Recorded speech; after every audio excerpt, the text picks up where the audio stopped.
Hello friends, good morning and welcome to daily news analysis of the Hindu. Today the date is 19th October, so let's get started. Generally Saturday को मैं discussion नहीं करता हूं, but एक बच्चे का कहना था कि उसने ये juvenile justice act and POCSO act ये बार बार रिपीट होता है एंड उसका कवर नहीं है, तो हम लोग एक बार आज इसको देख लेंगे बिकॉज न्यूज़पेपर में ज्यादा कुछ नहीं है। सबसे इंपॉर्टेंट न्यूज़पेपर में आज जो है वो है मिशन मौसम और उसको लेके फर्दर इंप्रूवमेंट के लिए सजेशन। ओके, तो ये तीन चीजें हम डिटेल में कवर करेंगे, बाकी सब प्रीलिम्स की टिटबिट्स हैं उनको देखेंगे।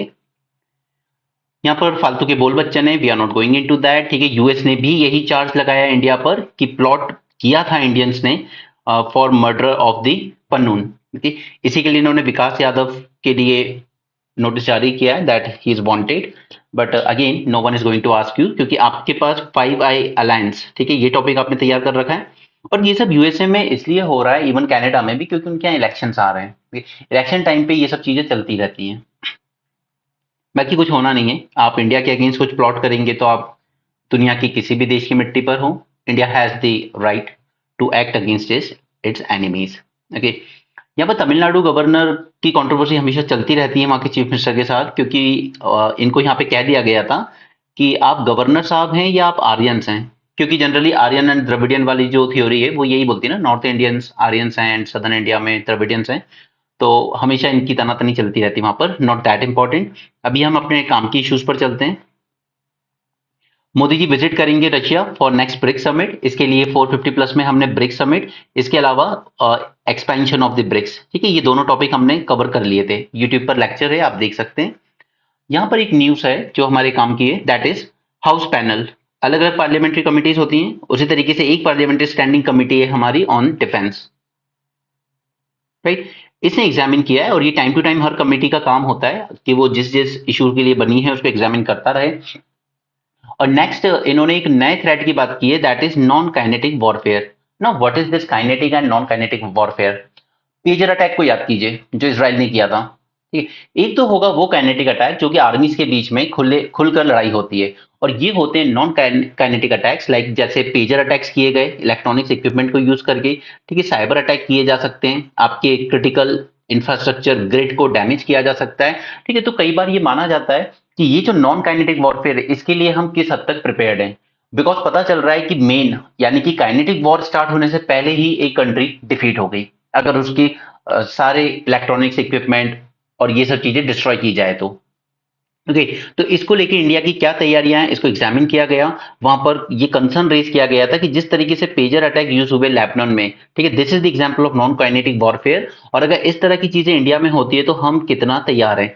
बिकॉज मैंने आपको पहले भी बार बार ये एग्जाम्पल देता हूं ताकि आपके सबकॉन्शियस में बैठ जाए। जैसे हमारे यहाँ सीसीटीवी कैमरास जो यूज हुए इवन डीआरडीओ की लैब्स में, दे वर ऑफ चाइनीज ओरिजिन, और चाइनीज कंपनीज पर हमेशा ये एलिगेशन लगते रहते हैं वर्ल्ड ओवर, ऑस्ट्रेलिया हो, यूएस हो या यूरोपियन कंट्रीज हो, इनका हमेशा कहना है कि चाइनीज गवर्नमेंट अपनी प्राइवेट कंपनीज के थ्रू ये जो इलेक्ट्रॉनिक इक्विपमेंट्स होते हैं इनके थ्रू एस्पियोनेज करवाती है, ये दैट इज जासूसी, राइट। तो हमें भी इस तरह की नॉन काइनेटिक वॉरफेयर के लिए हम कितना तैयार हैं उसको एग्जामिन किया गया। काइनेटिक वॉरफेयर ये होती है proper military employing A range of weapons, जैसे कि ट्रेडिशनल वॉर होती हैं, जबकि non kinetic warfare it is still an evolving concept where it goes beyond using military tactics and it can involve electronic warfare, cyber, information, critical information infrastructure हमारा, ठीक है, psychological या फिर इकोनॉमिक। इकोनॉमिक में मैंने आपको एक बार एग्जांपल दिया था कि कई बार फॉरेन से जो टेररिस्ट ऑर्गेनाइजेशंस होते हैं ये मनी लॉन्ड्रिंग के थ्रू बहुत सारा पैसा इंडिया के शेयर मार्केट में इन्वेस्ट करते हैं और मार्केट को एक बूम पे दिखाते हैं, और उसके बाद सडनली ये लोग अपना पूरा पैसा विड्रॉ कर लेते हैं और मार्केट एकदम से क्रैश होता है, और उसमें जो जेन्युइन इन्वेस्टर है, कॉमन मैन आपकी हमारी तरह, उनका लॉस हो जाता है। तो ये भी एक तरह का इकोनॉमिक टेररिज्म ही होता है, राइट। सो ये सब नॉन काइनेटिक वॉरफेयर का ही एग्जाम्पल है। It can involve the non military stakeholders as well. So non kinetic warfare can turn out to be deadlier than the traditional warfare. क्यों? क्योंकि ये सब चीज पे अटैक कर रहा है, ये हमारे साइबर सिक्योरिटी पे अटैक करेगा, यानी कि हमारी एम्स की वेबसाइट हैक हुई थी, ठीक है, विप्रो टीसीएस हमने रिपोर्ट किया कि हमारे यहाँ भी साइबर अटैक हुए, रैंसमवेयर अटैक हुए। ये तो ये हमारी पूरी इकोनॉमी को शैटर कर सकता है, हमारे पूरे स्टॉक मार्केट्स को शैटर कर सकता है, इलेक्ट्रॉनिक इक्विपमेंट्स डिस्ट्रॉय करके घर घर में ब्लास्ट किए जा सकते हैं, जैसे कि इसराइल ने करके दिखाया था। सो हो सकता है कि कंफ्लिक्ट में be won by non kinetic means even before a bullet is fired, यानी आपको वहां पर लड़ने की तो जरूरत ही नहीं है, उसके पहले ही शायद वॉर जीती और हारी जा सकती है। ठीक है, इसके अलावा एक और थ्रेट है ड्रोन टेक्नोलॉजीज। अब ड्रोन को काउंटर काउंटर करने के दो ही तरीके, या तो हम उसको फिजिकली शूट कर दें एंड डिस्ट्रॉय कर दें ड्रोन्स को, ठीक है, दैट इज वन वे, या सेकंड है कि उसके अंदर जो सिस्टम लगा हुआ है उसको जैम कर दें, या फिर हम उसका कंट्रोल उसे अपने कंट्रोल में ले लें using the laser and electromagnetic waves. अब इसी का एक एग्जांपल है काली 5000। ये सिस्टम जो हमने बनाया है इसकी मेन स्ट्रेंथ यही है कि ये लेजर और इलेक्ट्रोमैग्नेटिक वेव्स को यूज करता है और जितनी भी जो मिसाइल्स आ रही होती हैं या ड्रोन्स आ रहे होते हैं उनके पूरे सिस्टम को जैम कर देता है और कई बार उनका कंट्रोल भी अपने हाथ में ले लेता है। ओके, तो ये एग्जाम्पल था नॉन काइनेटिक वॉरफेयर का। और इसी के रिलेशन में मैंने साइबर सिक्योरिटी आपको अलग से तैयार कराया था मेंस 450 में, क्योंकि वो भी इंडिया की साइबर सिक्योरिटी का पूरा आर्किटेक्चर ही हमने तैयार किया था, क्योंकि वो बहुत हाई चांसेस है उसके एग्जाम में पूछे जाने के। Child betrothals are a ploy to escape punishment. अब यहाँ पर क्या कर रहे हैं इंडिया में, फर्स्ट थिंग इज कि कई बार चाइल्ड मैरिज अगर रुक भी गई है तो उसके बाद भी कहते हैं कि यार ये जो था ना बच्चों का रिश्ता, ये बचपन में ही फिक्स हो गया था, जब ये लोग छोटे थे तभी ये शादी फिक्स कर गए थे हमारे दादा नाना वगैरह वगैरह। ठीक है, तो इसको ये लोग एक एक एस्केप रूट की तरह यूज करते हैं अपनी पनिशमेंट से बचने के लिए। अब इसी को लेकर यहाँ पर दो एक्ट की बात वापस से आएगी, that is POCSO act and similarly juvenile justice act. तो ये दोनों मैं आज आपको रिवाइज कराऊंगा एंड जैसा कि हमने अभी न्यूली शुरू किया है flow chart, that is mind map के थ्रू करेंगे हम। और यही माइंड मैप एक बार आपको पूरा नोट्स भी दिए जाते हैं, साथ में माइंड मैप दिया जाता है। एक बार नोट्स को पढ़ लो, अच्छे से समझ लो सब कुछ, और फिर इस माइंड मैप का काम है कि जब जब ये चीजें न्यूज़पेपर में बार बार रिपीट होगी, जब तक आपको सॉलिडली याद ना हो जाए अच्छे से, तब तक आप इसको माइंड मैप को रिवाइज कीजिए रेगुलरली जब भी ये न्यूज में आता है। ठीक है, ये मोटिव है आपको ये माइंड मैप्स बना के देने के पीछे। चलिए इसकी बात करते हैं पहले हम। यहाँ पे कोर्ट ने पार्लियामेंट को रिक्वेस्ट किया है to outlaw the child betrothals and declare a child whose marriage was fixed as a minor in need of care and protection. यानी कि अगर उस बच्चे को एक तो पहले से आउटलॉ किया जाए कि अगर फैमिलीज कहें भी कि ये शादी तो बचपन में फिक्स हो गई थी, वी डोंट केयर, ओके, हम इसको बिल्कुल आउटलॉ कर रहे हैं, और ये जो माइनर है जो अब इस मैरिज से बाहर निकलना चाहते हैं उन्हें केयर और प्रोटेक्शन दी जाए। ठीक है, दिस इज फर्स्ट थिंग जो कोर्ट ने रिक्वेस्ट किया है। हालांकि हमने prohibition of child marriage act बना दिया था 2006 में, ऑलमोस्ट 2 डेकेड्स हो चुके हैं, और इसी में कहा था कि girl below 18 and boy under 21 they are deemed as children. जबकि पॉक्सो में हम लोग क्या कहते हैं कि 18 तक आप चिल्ड्रन हो, बट इस एक्ट में चाइल्ड मैरिज एबॉलिशन में हमने कहा कि अगर 21 से कम है लड़का तो वो चाइल्ड ही माना जाएगा। ये इसे क्रिमिनल ऑफेंस भी माना जाएगा as well as social evil भी माना जाएगा। और मैंने आपको पहले भी एक बार डिस्कशन में कहा है कि सिर्फ ये मत सोचिए कि गर्ल सफर करती है चाइल्ड मैरिज में, बॉयज भी इक्वली सफर करते हैं। ठीक है, उनकी इकोनॉमिकली वो लाइफ में क्या कर सकते हैं, ठीक है, कोई इनकम नहीं है, कुछ नहीं है, बट एक आपने फैमिली रिस्पॉन्सिबिलिटी उन पर डाल दी। अब जल्दी शादी से जल्दी बच्चे होते हैं तो वो बच्चा सिर्फ उस गर्ल चाइल्ड के लिए इशू नहीं होता, वो उस बॉय के लिए भी उतना ही बड़ा इशू होता है, क्योंकि फिर एक और लाइफ में आपकी एक जिम्मेदारी आ चुकी होती है। ठीक है, तो हमेशा इसको जेंडर न्यूट्रल पर्सपेक्टिव में प्रेजेंट कीजिएगा कि चाइल्ड मैरिज सिर्फ फीमेल के लिए गलत नहीं है, वो मेल के लिए भी उतनी ही ज्यादा गलत है। Next is guideline to government. यहाँ पे कुछ गाइडलाइंस इशू की है कोर्ट ने, that age appropriate and culturally sensitive sexually education देने की जरूरत है बच्चों को, उनकी एज के हिसाब से 12 साल के हैं, 16 साल के हैं या 18 साल के हैं। ठीक है, और वहां का या उनका पर्टिकुलर कल्चर, जैसे मुस्लिम कम्युनिटी है, हिंदू कम्युनिटी है and so on. It also suggested a child marriage free village drive. कुछ विलेज है जहां पर चाइल्ड मैरिज बहुत ज्यादा प्रैक्टिस की जाती है। उसका रीजन ये होता है कि कई लोग, अगर कोई इंसान मान भी ले कि मैं अपनी लड़की की शादी 21 साल तक नहीं करूंगा, लेकिन बाकी लोग कर रहे हैं, तो फिर आपको उसकी एज का अप्रोप्रिएट लड़का नहीं मिलेगा या अच्छे रिश्ते नहीं मिलेंगे। ठीक है, तो वो एक तरह का सोशल प्रेशर होता है। अब उसके लिए हम लोग क्या कर सकते हैं, हम लोग child marriage free village drive हमें चलानी चाहिए, जैसे हमने ओपन डेफिकेशन फ्री विलेज की मूवमेंट चलाई थी। क्योंकि पूरा विलेज जब तक इसको डिस्कार्ड नहीं करेगा तब तक ये चीज सक्सेस नहीं हो पाएगी। अदरवाइज हमेशा चाइल्ड, स्पेशली गर्ल चाइल्ड के पेरेंट्स को यही रहेगा कि अगर मैंने अभी नहीं की इसकी 16 में या 18 में, तो जो अच्छे लड़के हैं या जो अच्छी फैमिली के रिश्ते हैं वो तो निकल चुके होंगे, या फिर लेट शादी करूंगा तो नहीं हो पाएगी। थर्ड सजेशन है यहाँ पे कोर्ट का, establish A designated portal for online reporting of child marriage. अब इस पोर्टल पर कोई भी इंसान जिसे नॉलेज हो कि यहाँ पर इस फैमिली में चाइल्ड मैरिज हो रही है, ठीक है, तो वो इसको रिपोर्ट कर सकता है। This is the first third recommendation जो कोर्ट ने दिया है गाइडलाइंस में गवर्नमेंट को। नेक्स्ट इज एक कंपेंसेशन स्कीम चलाई जाए for girls who are opting out of child marriage. अगर बचपन में शादी हो भी गई से 12, 15 या 16 में, अब जब वो 18 साल की 20 साल की हुई है और उनको लग रहा है कि हमारे साथ गलत हुआ, उस टाइम हमारी नहीं चल पाई थी, तो अब आपके पास पूरा राइट है कि आप इस मैरिज से बाहर निकल सकती हैं और उसके लिए एक कंपेंसेशन स्कीम लॉन्च करने की जरूरत है। Okay, this is fourth point. Fifth is एक एनुअल बजट बनाया जाए to prevent the child marriages and support affected families. Okay, this was the fifth under the guideline by the court to the government, right? So these were the 5 points. अब मैं आपके सामने quickly discuss कर लेता हूं POCSO act and juvenile justice act.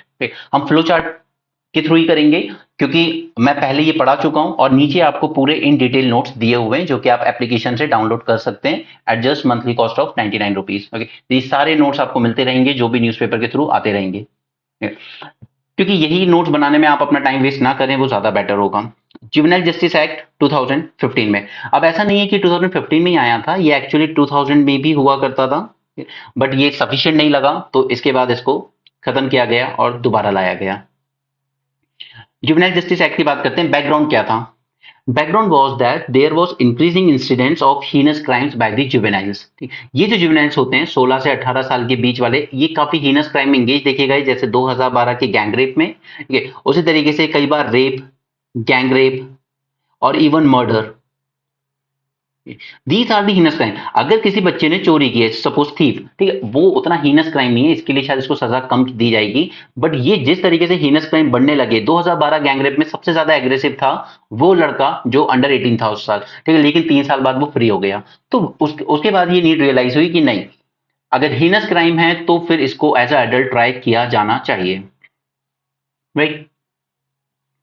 Next is public concern after 2012 gang rape and gap in juvenile justice act, क्योंकि ये juvenile justice act कहता है कि अब वो क्राइम उसने कितना भी सीरियस किया हो, बट अगर वो अंडर 18 है तो हम उसको पनिश नहीं कर सकते, हम सिर्फ उसे 3 साल के लिए करेक्शन होम भेज सकते हैं। दिस वॉज द बैकग्राउंड जब इस एक्ट को दोबारा से इनेक्ट करने की बात की गई। की फीचर्स जान लेते हैं इसके। अगर ये आपको याद है दैट मीन्स आपको पूरा एक्ट याद होगा, बार बार रिवाइज कीजिएगा, हो जाएंगे याद। सबसे पहला ऑफेंसेस की कैटेगरी देखते हैं। 3 कैटेगरी में डिवाइड किए जाते हैं, petty offences, serious offences, heinous offences. अगर पैटी है तो 3 साल की सजा, सीरियस है 3 से 7 साल की सजा एंड हीनस है तो 7 इयर्स की पनिशमेंट आपको दी जाएगी, ठीक है। This is category of offences. Second is about the age of juvenile. तो यहां पे जुवेनाइल उसको माना जाता है जो 18 साल से कम है।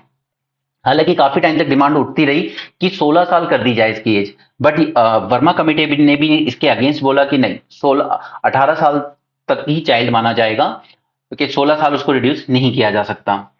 सो जुवेनाइल अभी के लिए 18 ईयर के नीचे हो आप तो आपको बच्चा ही माना जाएगा, एंड 16 टू 18 ईयर। लेकिन ये चेंज किया गया कि अगर आप 16 से 18 के बीच में हो तो अगर आपने हीनस ऑफेंस किया है, रेप, गैंग रेप, मर्डर, तो एक you can be tried as the adult.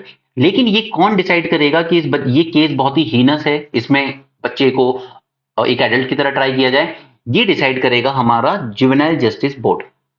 Okay, ये डिसाइड करेगा कि इस लड़के की जो ट्रायल होनी चाहिए 16 से 18 साल के बीच के, क्या इसकी ट्रायल एज ए एडल्ट की जाए या एज अ चाइल्ड की जाए, डिपेंडिंग अपॉन कि क्राइम कितना सीरियस हुआ है।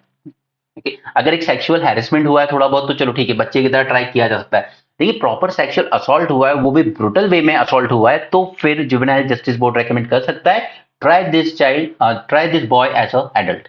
ओके, अब उन बच्चों की बात करते हैं जो जैसे ऑर्फन बच्चे हैं या फिर होमलेस बच्चे हैं या फिर जिनको कहीं से ट्रैफिक करके लाया गया था, तो इन बच्चों का क्या? पुलिस ने रेस्क्यू कर लिया, चलो फिर उसके बाद चाइल्ड वेलफेयर कमेटी एक बनाई जाएगी, ये हैंडल करेगी ऐसे केसेस को जहां पे किसी बच्चे को केयर की जरूरत है या फिर प्रोटेक्शन की जरूरत है, जैसे ट्रैफिकिंग से किसी बच्चे को रेस्क्यू किया गया है। इसके अलावा एडॉप्शन को लेकर भी रेगुलेशन किया गया। ना ये जो एडॉप्शन के रेगुलेशन है ये दोनों पर लागू होते हैं, डोमेस्टिक एडॉप्शन कर लीजिए या फिर इंटर कंट्री एडॉप्शन, जैसे कि सनी लियोनी ने एक बच्चे को अडॉप्ट किया था तेलंगाना, हैदराबाद से, राइट। और ये पूरा एडॉप्शन का प्रोसेस कौन देखेगा? ये देखेगी एक स्टैट्यूटरी बॉडी, कारा, central adoption resource authority. It is a statutory body. Okay, next feature is children in need of the care. वो बच्चे जो हो सकता है कि पेरेंट्स ना होने की वजह से ड्रग एडिक्ट हो गए हों, ठीक है, स्ट्रीट पे रहने की वजह से ड्रग एडिक्ट हो गए हों, तो ऐसे बच्चे जो अब्यूज हुए हैं, वो बच्चे जो ट्रैफिक करके लाए गए हैं, या वो बच्चे जिनको अबैंडन कर दिया गया है, जैसे कई बार आप लोग देखते हैं इवन दिल्ली में भी इस तरह के केसेस आए हैं जहां बच्चे पैदा करके झाड़ियों में छोड़ दिए गए। ये तो ऐसे बच्चों की नीड केयर के लिए काम करेंगे यहाँ पर। Next is rehabilitation and social reintegration. अब कुछ बच्चे जो छोटे मोटे क्राइम में, चलो कि चलो ड्रग्स में पकड़ा गए थे या फिर चोरी करने में पकड़ा गए थे, तो ऐसे बच्चों को क्या किया जाएगा, उनको रिहैबिलिटेट किया जाए एंड सोशल रीइंटीग्रेशन किया जाए via counselling, vocational training and education. Another provision is with respect to foster care. Foster care क्या होती है, लाइक कोई बच्चा किसी सिचुएशन में, सपोज कहीं आपने देखा कोई एक्सीडेंट हुआ, ठीक है, हॉस्पिटल में पेरेंट्स डाइड, बच्चा वही है छोटा, बट आपने कहा कि हाँ ये बच्चा अच्छा है, हम इसकी केयर कर सकते हैं जब तक ये बड़ा होगा, यानी कि your acting as a foster care. ठीक है, तो उस केस में एक सुटेबल फैमिली आइडेंटिफाई की जाएगी और उनको वो बच्चा दिया जा सकता है फॉर केयर जब तक कि वो बड़ा ना हो जाए। ओके, जैसे कई बार होता है ना कि एक्सीडेंट में मदर एंड फादर दोनों नहीं रहे, अब इस बच्चे का क्या होगा, तो उसी के किसी रिलेटिव को या उसके नेबर को या जो भी लेना चाहे उस बच्चे को कि इसकी केयर हम कर सकते हैं, तो फोस्टर केयर के प्रोविजंस भी यहाँ पे बनाए गए। Eight the same time penalties लगाई गई यहाँ पर for child trafficking, exploiting them for sexual material या पोर्नोग्राफी एंड इलीगल अडॉप्शन। अब ये इलीगल अडॉप्शन भी उतना ही इंपॉर्टेंट है क्योंकि अडॉप्शन को लेकर बहुत ही स्ट्रिंजेंट नॉर्म्स है। जैसे सिंगल मैन है तो उसको अडॉप्शन अलाउ नहीं है, ठीक है, क्योंकि हो सकता है वो सिंगल मैन है, एक बच्ची को अडॉप्ट करे बट वो उसके साथ कुछ सेक्सुअली उसी को एक्सप्लॉइट करना शुरू कर दे, तो इस तरह के नॉर्म्स हैं। अगर आप अपनी ही रिलेशन में, जैसे आपकी कजिन हो, बहन हो, ठीक है, अगर उसके ही बच्चे को अडॉप्ट करना चाहते हो, वो भी आपको लीगल वे में करना पड़ेगा। आप ऐसे नहीं कर सकते कि ये तो हमारा फैमिली मैटर है, हमने इस बच्ची को अडॉप्ट कर लिया। No, you have to go through the legal process. Okay, otherwise आप पे फिर पेनल्टी लगेंगी। अब 2021 में कुछ अमेंडमेंट किए गए क्योंकि मुजफ्फरनगर का वो केस आया था बिहार का, जिसको मैं आपको बार बार कहता हूं, ठीक है, छोटी छोटी बच्चियों को एक्सप्लॉइट किया गया 13-13 साल की, और उनका स्टेटमेंट ये था कि हमें पॉलिटिशियंस और इवन सीनियर ब्यूरोक्रेट्स के पास भी भेजा जाता था जबरदस्ती इस ऑर्फनेज होम से। ठीक है, बट बेशर्मी ये रही कि उसी ऑर्फनेज होम के उस आदमी को जब गिरफ्तार किया तो वो ऐसे विक्ट्री साइन दिखाते हुए जा रहा है जैसे बहुत नेक काम करके गया, एंड उसी की वाइफ को जेडीयू पार्टी ने टिकट भी दे दिया, और पटना की जनता इतनी महान थी कि उन्होंने जिता भी दिया। राइट, तो 2021 में यहाँ पे कुछ अमेंडमेंट किए गए जहां पर डिस्ट्रिक्ट मैजिस्ट्रेट को ज्यादा पावर दे दी गई। यानी कि अगर जैसे चाइल्ड वेलफेयर कमेटी है तो ये ठीक से वर्क कर रही है या नहीं कर रही है, एक चाइल्ड को रिलीज किया तो उसके बाद ये उसको मॉनिटर कर रहे हैं कि नहीं, कि ये यहाँ से करेक्ट होके गया है 3 साल में, तो आगे ये अपनी लाइफ किस तरीके से जी रहा है, तो ये मॉनिटरिंग और इस कमेटी की फंक्शनिंग पर और ज्यादा पावर दे दी गई डिस्ट्रिक्ट मैजिस्ट्रेट को कि वो इस पर एक ओवरसाइट रख सकते हैं। ठीक है, और अगर ये मुजफ्फरपुर जैसा केस आता है तो यहां पर अगर किसी इंस्टीट्यूशन ने ही कोई वायलेशंस किए तो और ज्यादा स्ट्रिक्ट पेनल्टीज लगाई जाएंगी उन पर।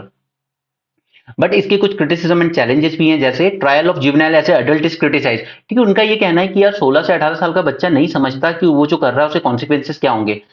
बट इवन एवरीवन नोज कि आज के टाइम में एवरीवन नोज कि वो अगर क्राइम कर रहा है तो उसके कॉन्सिक्वेंसेस क्या होंगे। ठीक है, बट कुछ लोगों को ज्यादा मस्ती चढ़ी होती है, जैसे टेलीग्राम ग्रुप में भी आप देखेंगे सब यहाँ पे एडल्ट हैं, 21 साल से ऊपर ही हैं जो यूपीएससी तैयारी करने, बट वो ग्रुप में कभी भी किसी लड़की को गाली बक देते हैं विदाउट नोइंग कि इसके बहुत सीवियर कॉन्सिक्वेंसेस होंगे। अगर वो लड़की एक्शन लेने पे आए तो इसके कॉन्सिक्वेंसेस बहुत बुरे होंगे। हो गया फिर आपका यूपीएससी।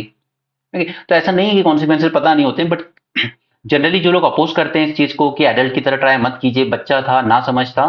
ओके, और फिर हमारे पास कुछ ऐसे पॉलिटिशियन भी आ जाते हैं, मुलायम सिंह जैसे, जो कहते हैं कि रेप हो गया, लड़के हैं, गलती हो जाती है, कौन सी बड़ी बात है। तो इस तरह की चीजें ठीक नहीं। ओके, हीनस क्राइम किया है तो आपको एज एडल्ट ही ट्राई किया जाना चाहिए, वो जरूरी है। अदरवाइज फिर आपके साथ आपको देखकर और लोगों को भी लगता है कि ठीक है छोटा सा क्राइम हो भी गया तो क्या बाहर आ जाएंगे। Next is there is lack of resources for juvenile justice board and this child welfare committee. Resources का हमेशा से यहाँ पे अभाव रहा है। Second is inadequate follow up on rehabilitation. एक बार आपने सब कुछ करके उसको बाहर भेज दिया करेक्शन होम से 3 साल बाद, उसके बाद आगे जाके वो क्या कर रहा है, क्या वो फिर से चोरी जैसी चीजों में इंडल्ज हो गया है या वो फिर से ड्रग्स जैसी एक्टिविटीज में इंडल्ज हो गया है, ये मॉनिटर नहीं किया जाता, फॉलो अप नहीं है यहाँ पे प्रॉपर। बस ये लोग अपना एक बार उसको करेक्ट करके भेज देते हैं, कहते हैं हमने काम कर लिया अपना।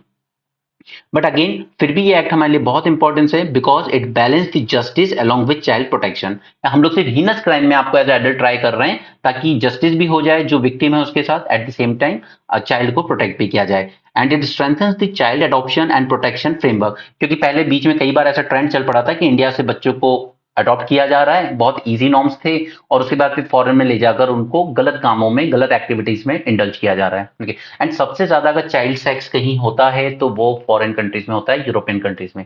वहां 13-14 साल के बच्चे ज्यादा प्रेफर किया जाते हैं। इवन हमारे यहाँ भी गोवा में, मैं बॉयज की भी बात कर रहा हूँ, गोवा में भी जो बच्चे हैं लड़के अंडर 18, उनकी डिमांड काफी हाई रहती है, जो फॉरेन से विमेन्स आती हैं, those in 30s 40s 50s।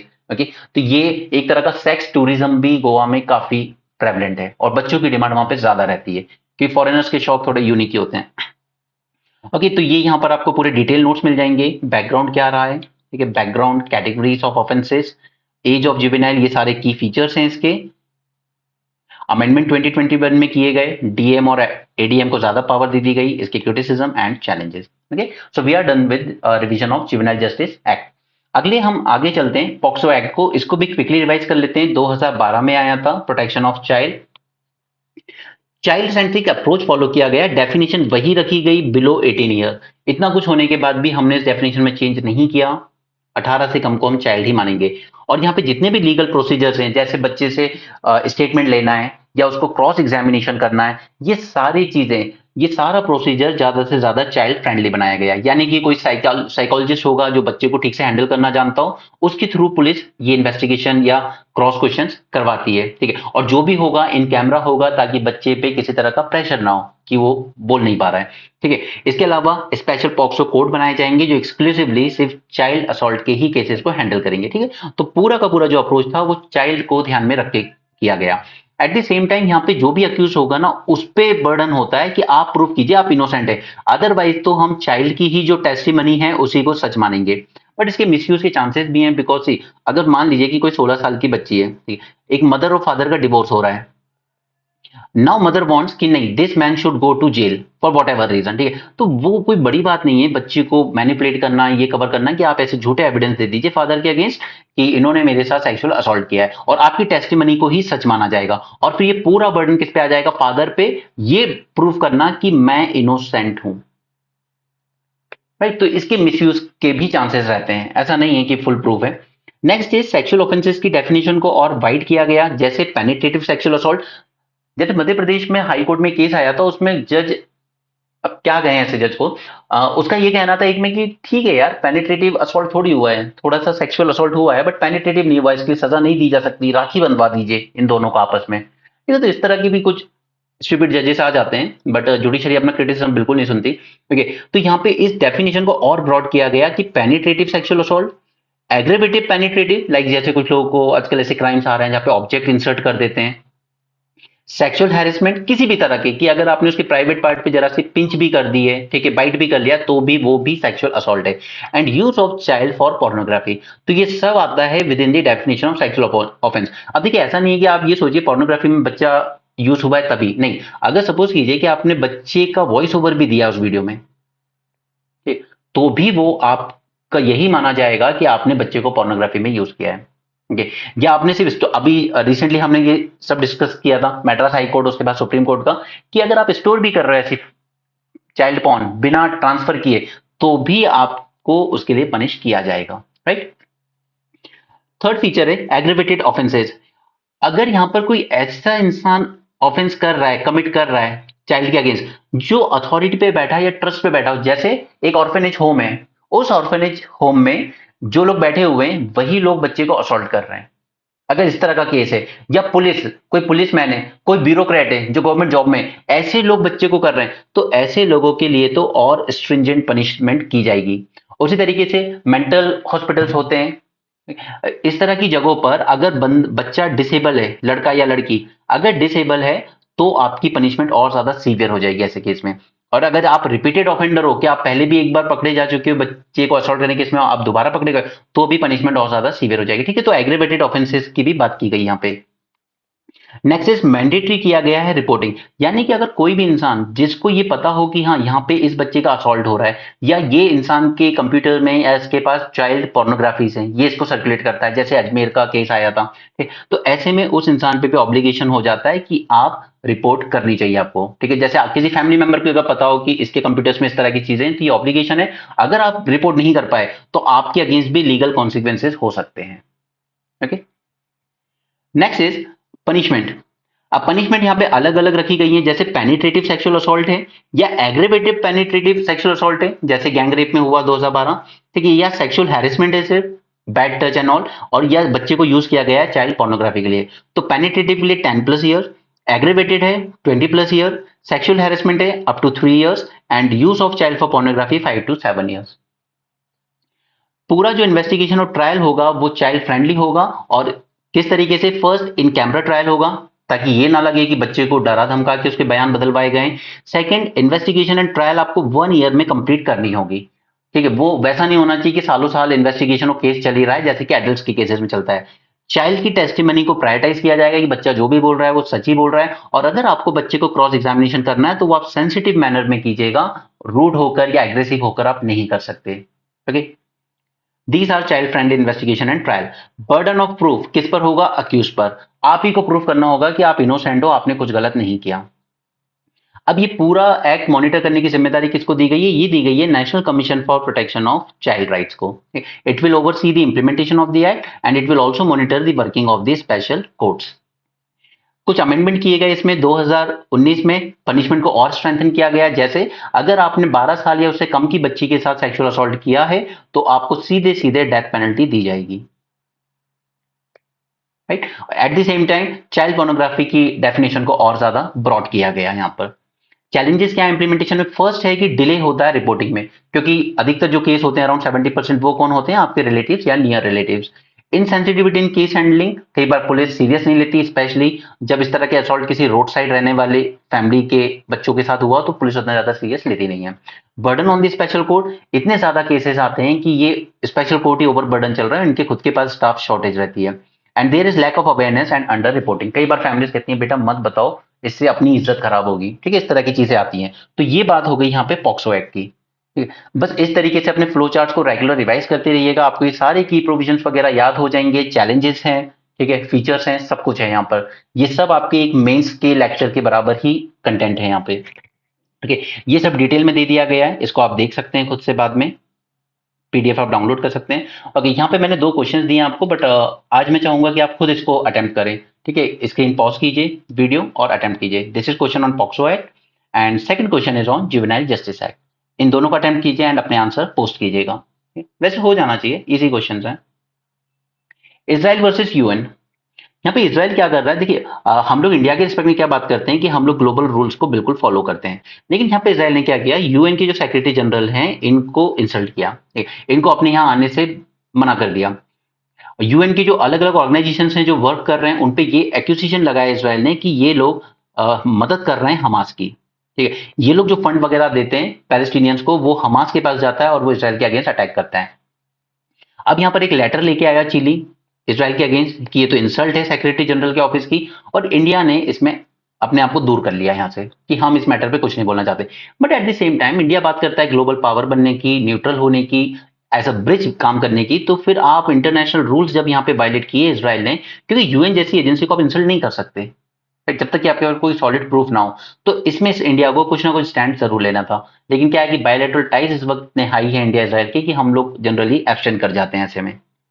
The India's decision not to associate itself with a letter at the United Nations that supported UN Secretary General Antonio Guterres and criticized Israel's decision to ban him from the country.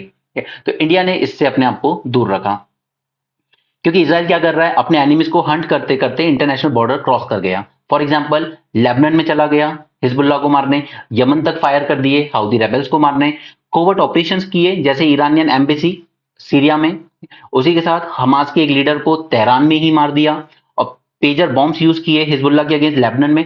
तो कहीं ना कहीं दूसरी countries की sovereignty को Israel ने violet किया है।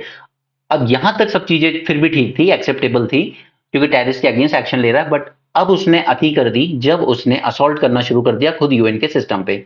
इसराइल ने टारगेट किया यूएन एजेंसीज को, accusing the UN agency of Hamas link, कि आप लोग के हमास के साथ लिंक है, आपकी एजेंसी के अंडर में काम करने वाले कई लोग जो ह्यूमैनिटेरियन ग्राउंड के नाम पे काम कर रहे हैं वो एक्चुअली में हमास के एजेंट्स हैं, और आप जो फंडिंग वगैरह देते हो ये फंडिंग काफी हद तक हमास इसराइल के अगेंस्ट यूज करता है टेररिज्म को बढ़ावा देने के लिए।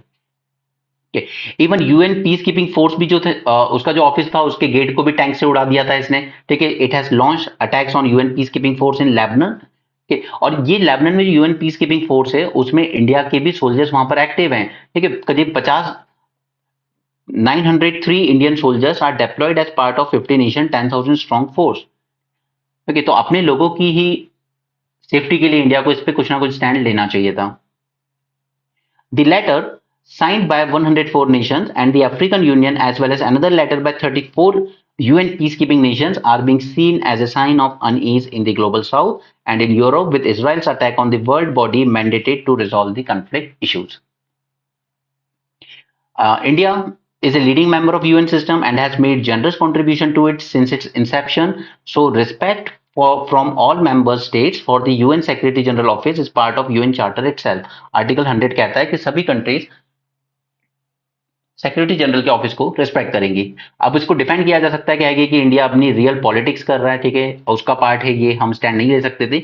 But when it comes to importance of the UN based international rule of law और global order there can be no half measures. ठीक है, यूएन सिस्टम की जब बात हो तब इंडिया को स्टैंड लेना जरूरी था। ओके, एक और आर्टिकल है forecasting better in India come rain और शाइन। अब इस आर्टिकल पे हम वापस आएंगे, लेकिन इससे पहले हम लोग चलेंगे थोड़ा सा मिशन मौसम को जानने। ठीक है, इसके बारे में जान लेते हैं मिशन मौसम क्या है। First is it is an strategic initiative by government of India. Goal क्या है? To improve the weather observation and forecasting. और ये सब बातें क्यों हो रही हैं? क्योंकि हमारे यहाँ क्या है, ईस्टर्न एंड वेस्टर्न कोस्ट आजकल अरेबियन सी ज्यादा वार्म हो रहा है, इस वजह से यहाँ पर ज्यादा साइक्लोन आ रहे हैं। ठीक है, लेकिन रडार्स अगर हम देखें तो इंडिया के पास टोटल अराउंड 39 रडार्स हैं, उसमें से हार्डली 8 रडार्स ही सिर्फ इस कोस्ट पे लगाए गए हैं। ठीक है, इधर से फिर यहाँ भी ट्रॉपिकल साइक्लोन्स की फ्रीक्वेंसी बढ़ती जा रही है, बे ऑफ बंगाल रीजन से भी। सिमिलरली जब सिटीज की बात आती है, सिटीज में आपको फ्लड जैसी चीजें देखने को मिलती हैं। दिल्ली हो, अहमदाबाद में काफी बड़े फ्लड्स आए थे अभी, चेन्नई में यही हाल है। तो हमने अपनी जो मेजर सिटीज हैं, अहमदाबाद, चेन्नई, जयपुर, इनको भी कवर नहीं किया है आज तक रडार से, ताकि फोरकास्ट की जा सके कि यहाँ पे फ्लड आने के चांसेस ज्यादा है। और जो थोड़ी बहुत फोरकास्ट होती है फ्लड को लेकर, वो भी की जाती है या तो कुछ आवर्स पहले या फिर जस्ट 1 डे पहले। तो इतने कम टाइम में हम लोग कोई प्रिवेंटिव मेजर्स नहीं ले सकते। ऐसा नहीं है कि आप कुछ घंटे पहले आपको ऐसे फोरकास्ट हुई कि बहुत हैवी रेन होगी तो आप सारे ड्रेन वगैरह 2-3 घंटे में क्लीन करा लोगे। That's not gonna happen. ठीक है, तो हमें इस तरह का तैयार करना है अपना वेदर प्रेडिक्शन सिस्टम कि हम लोग अर्ली वार्निंग फ्लड के रिस्पेक्ट में भी मिल सके, जैसे हमने अर्ली वार्निंग सिस्टम साइक्लोन के लिए सक्सेसफुली डेप्लॉय करके दिखाया है। तो साइक्लोन को लेकर इंडिया ने काफी अच्छे मेजर्स लिए हैं, लेकिन जब फ्लड्स वगैरह की बात आती है तो हमने उतने अच्छे नहीं लिए हैं, specially with respect to the cities, are major cities. ठीक है, और फ्लड्स की वजह से भी सब कुछ यहाँ पे इंपैक्ट होता है। इन्हीं सब चीजों को इंप्रूव करने के लिए हम लोग लेकर आए मिशन मौसम।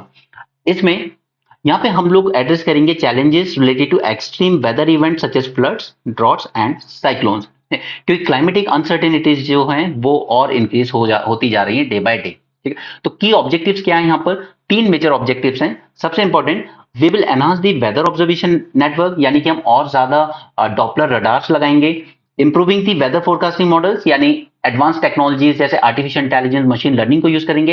And supporting the disaster preparedness, ताकि अर्ली वार्निंग अगर हमें मिल जाए तो हम बेटर प्रिपेयर हो सकते हैं उसे हैंडल करने के लिए, और उसका जो डैमेज होगा उसको मिनिमाइज किया जा सकता है, मिटिगेट किया जा सकता है। राइट, सो ऑब्जर्वेशन नेटवर्क फर्स्ट वाले के लिए हम लोग क्या करेंगे, यहाँ पर हम लोग हाई रिस्क एरियाज पे ज्यादा फोकस करेंगे, फॉर एग्जांपल हिमालयाज या फिर हमारे कोस्टल एरियाज। ठीक है, इसके लिए हम ज्यादा से ज्यादा इंस्टॉल करेंगे Doppler weather radars.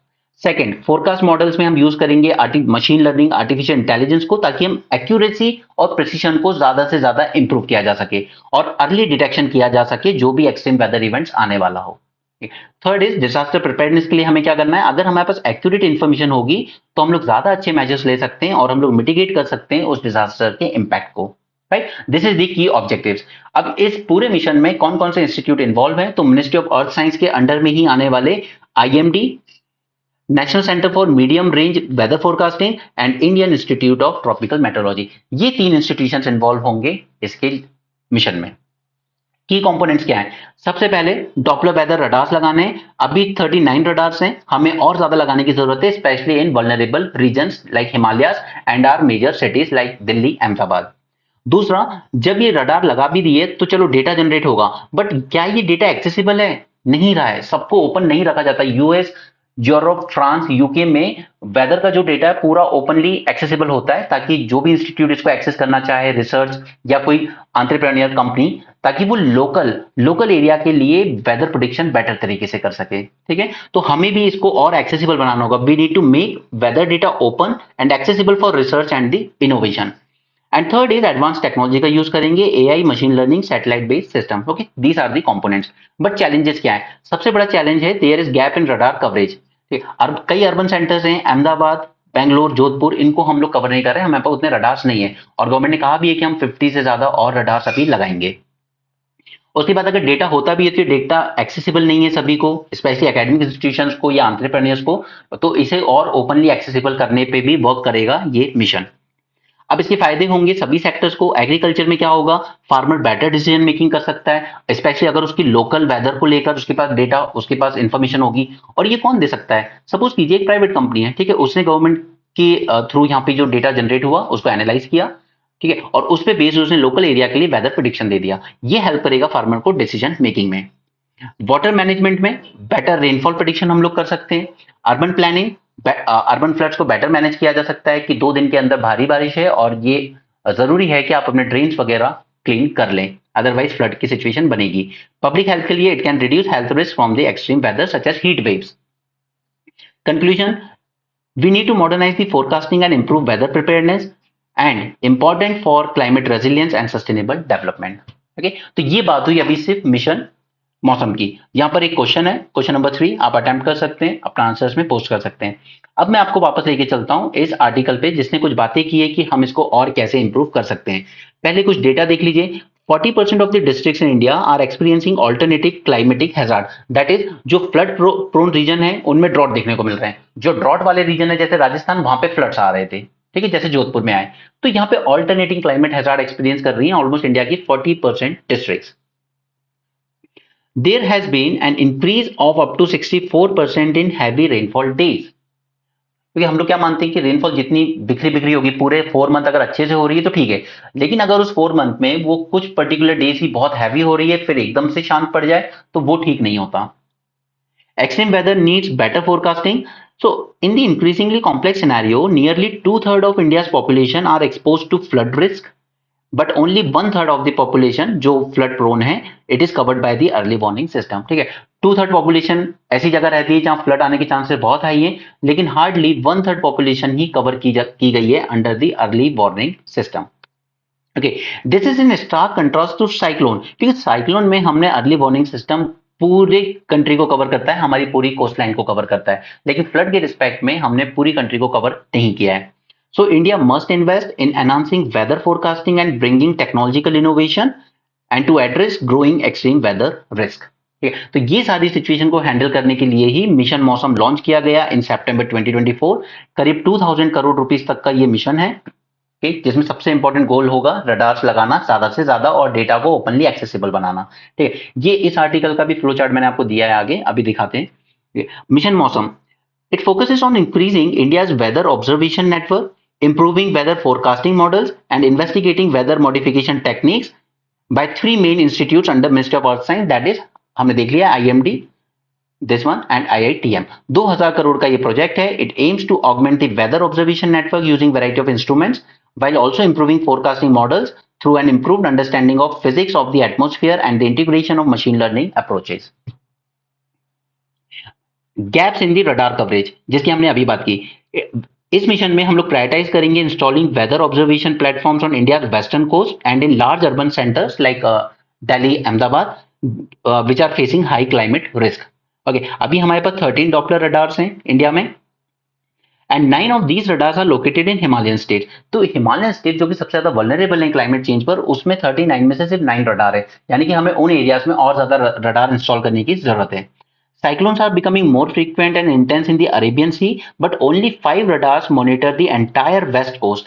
Eastern coast पे तो हमने अच्छे से किया क्योंकि बे ऑफ बंगाल से ज्यादा आते थे पहले, लेकिन अब अरेबियन से ज्यादा वार्म हो रहा है तो वेस्टर्न कोस्ट पे हमें ज्यादा साइक्लोन देखने को मिलते हैं, जैसे साइक्लोन अम्फान आया था गुजरात कोस्ट पे। उसके अलावा हमारी जितनी भी की सिटीज हैं, Ahmedabad, Bengaluru, Jodhpur, they have faced repeated flooding recently, they do not have a radars as of yet. Okay, कोई रडार्स नहीं है इन सिटीज में. So mission Mausam should prioritise the installation of weather radars and other observational platforms in areas that have not been covered yet and which face growing climate risk. Okay, this is the first point. Second, make weather data openly available for researchers and entrepreneurs to develop the use cases. Open access अगर हम इसका देंगे तो better analyse कर पाएंगे वो लोग trends को and in understanding the causes behind extreme weather events better. Suppose कि आपने हैदराबाद में 3-4 कंपनीज हैं, प्राइवेट कंपनीज, जो वहां के वेदर को मॉनिटर कर रही हैं, बट उनके पास अगर डेटा नहीं होगा तो वो नहीं प्रिडिक्ट कर पाएंगे कि किस पर्टिकुलर डेज पर हीट वेव्स आ सकती हैं. It will help in creation of localized early warning tools. जैसे यूएस है, यूके, फ्रांस, यूरोपियन, ये सभी अपने वेदर फोरकास्टिंग डेटा को ओपनली अवेलेबल रखते हैं ऑन द क्लाउड, जिसे कोई भी एक्सेस कर सकता है. हमारे यहाँ पर आईएमडी शेयर तो करता है इस डेटा को अपने पोर्टल पर, but even then the restriction remains on the volume of data provided. पूरा डेटा प्रोवाइड नहीं करता है. Moreover data on this portal is not freely available to researcher. Portal पे अवेलेबल है लेकिन अगर आपको एक्सेस करना है तो उसके पैसे देने पड़ते हैं. Therefore, Mission Mawsum should establish infrastructure to distribute the data generated by the new instrument in the public domain, and this data should also be placed in public domain for researchers to validate and provide suggestion for improvement. हो सकता है कि सरकार का दिया हुआ data गलत है और जो रिसर्चर्स हैं वो इसको वैलिडेट करना चाहते हो कि इसमें और इंप्रूवमेंट की जरूरत है, आपका डेटा फुल प्रूफ नहीं है. ओके, तो ये फोस्टर करेगा इनोवेशन को and localize decision making. Reaching out to users. अब यूजर्स तक आप इस डेटा को कैसे पहुंचाएंगे? सबसे पहला तो कि जो गवर्नमेंट ने कहा था कि लोकल लैंग्वेज में पहुंचाना चाहिए फार्मर्स तक. To improve the communication tools for weather warnings and enhance user capacity, web application के थ्रू पहुंचाया जाता है. has been significantly strengthened to the extent that it now provides district wise weather warnings that range from an hour to next 4 days of the forecast. ठीक है, तो ये अच्छी चीज है. Mission Mawsum must focus on enhancing users' capacity to understand and act on warning through informative videos, media, and guides. So, conclusion, you can use this point as it is for the conclusion that Mission Mawsum is timely moved by the Union government to make the country weather ready and climate smart through an expanded observational network and improved weather forecasting. With improvements, the mission can transform how weather information is shared and understood in India. ठीक है, सो अच्छा article था लेकिन उसके लिए पहले mission मौसम को जानना ज्यादा जरूरी था. ठीक है, हम लोग आगे चलते हैं. ये उस आर्टिकल का पूरी समरी है जो मैंने आपके सामने अभी पढ़ाया आपको. ठीक है, इसको आप रिवीजन के लिए यूज कर सकते हैं. एंड यहाँ पर है आपका आज का question number 4 which is the last question. इसको अटेम्प्ट कीजिए और अपना आंसर नीचे पोस्ट कीजिए. ओके, ये उसकी समरी है आर्टिकल की. देन आज सैटरडे में ये सब फालतू की चीजें ज्यादा आती है, ग्राउंड जीरो एंड ऑल. अच्छा, यहाँ पर एक पॉइंट पढ़िएगा, आप देखिएगा कि जब भी हम बड़े इंफ्रास्ट्रक्चर प्रोजेक्ट्स की बात करते हैं तो किस तरीके से लोकल कम्युनिटी को हार्म करता है. जवाहरलाल नेहरू पोर्ट ट्रस्ट जब बनाया गया तो it destroyed mangroves and marine life and then came the projects like Mumbai trans harbour link and Navi Mumbai international airport. They destroyed lakhs of mangroves and decimating marine life. Over the years, we have lost 90% of our fishing spots due to such projects. ठीक है, तो यहाँ की जो local fishing community थी उसके आज ये हाल है. This is the situation in infrastructure project की वजह से पूरा ड्राई पड़ चुके हैं. यहाँ पे 2 चीजें मेंशन है मैंग्रोव्स. मैंने प्रिलिम्स रिवीजन सीरीज के लेक्चर में 2 दिन पहले ही आपके साथ मैंग्रोव्स पूरी डिटेल में कवर कर दिए हैं. ग्लोबल लेवल पे जो इनिशिएटिव लिए गए, इंडिया लेवल पे जो इनिशिएटिव लिए गए, वो सारी बातें कर चुके हैं हम. और ये सब चीजें मैं अभी से इसलिए करा रहा हूँ क्योंकि लास्ट में बर्डन मत रखिए. लास्ट में आपको करने होंगे भर भर के ढेर सारे एमसीक्यूज. ओके, लास्ट के 2-3 मंथ हम बहुत एमसीक्यूज करेंगे और अपने जो जो इंपॉर्टेंट टॉपिक्स रह जाएंगे उनको फ्लो चार्ट के फॉर्म में ही रिवाइज करेंगे. ये जितने भी अमेंडमेंट्स हुए हैं ना पुराने बायोडाइवर्सिटी एक्ट में, वाइल्ड लाइफ एक्ट में, लास्ट ईयर मैंने आपको सिंपल वे में पढ़ाए थे, बट इनको हम फ्लो चार्ट के वे में पढ़ेंगे ताकि आप वहां पे बेटर टैकल कर पाए इनको. दूसरा है यहाँ पे वेटलैंड्स. ये अपकमिंग जो लेक्चर्स होंगे एनवायरमेंट सीरीज के उसमें हम लोग कवर करेंगे वेटलैंड्स को डिटेल में. अराउंड 80 टू समथिंग हो गए अभी, बट वो बढ़ते रहते हैं. ओके, इसके अलावा न्यूज़पेपर में और ज्यादा कुछ नहीं है. यहाँ पे killing of Hamas leader is the beginning of end of war, ये इजराइल का कहना है. और यहाँ पे North Korea is sending troops to aid Russia war in Ukraine, ये सियोल का कहना है. थोड़े दिन पहले जेलेंस्की ने भी यही कहा था कि नॉर्थ कोरिया अपने ट्रूप्स को भेज रहा है रशिया की मदद करने के लिए.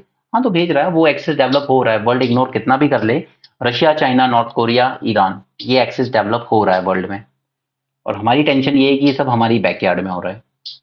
बाकी सब स्पोर्ट्स न्यूज है. So that's it for this session. And please अगर आपको ये पीडीएफ चाहिए तो ये आपको ऐप पे मिलेंगी for 99 rupees monthly subscription. At the same time environment and ecology plus agriculture, इसकी जो रिवीजन सीरीज चल रही है इट कम्स एट 950 रुपीज.